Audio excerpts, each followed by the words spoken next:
Do you have kids with autism who are nonverbal in the classroom and you need some ideas for what to do? I've got those ideas here, and I'm also going to explain to you how a speech-language pathologist thinks about the concept of verbal versus nonverbal. Kids who are nonverbal means the speech part of their brain isn't activating yet, but that doesn't mean they don't have language skills. And if you think about it, language skills are developed way sooner. Little babies will communicate sometimes with sign language and say, "I'm hungry, feed me." So you could tell they have communication skills that is language, but they don't have the speech part of their brain working that moves the tongue and the vocal cords and synchronizes all those things. It used to be that teaching those kids sign was the best path forward, but teaching sign is hard and not a lot of people know sign. So educators and speech pathologists have created systems that they call AAC, Augmentative and Alternative Communication. There's low-tech AAC, that could be flashcards, that could just be word art that's clipped onto something so there's a visual representation of what the kid is trying to communicate and they can just point to it.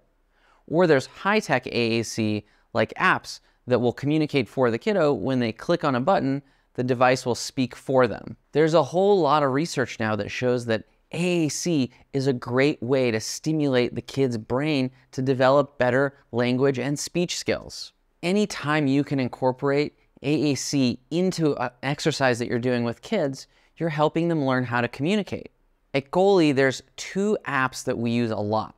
The first is called Word Lab. That's for kids who are working on their first 50 core words.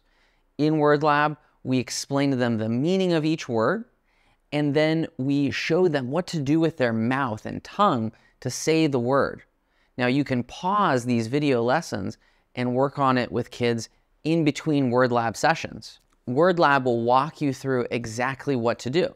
For kids who are ready to start using a Talker app, and you can start designing games around the Talker app, we have a really simple, easy to use Talker app made by Goalie that anyone can use without any extra training. That's the biggest challenge with these Talker apps is they're so complicated and hard to get started with, a lot of teachers just don't bother. With our app, you pick it up and right away there's 50 symbols right there for you to start practicing with your kids. So let me give you an example of something that you can do low tech with kids in the classroom.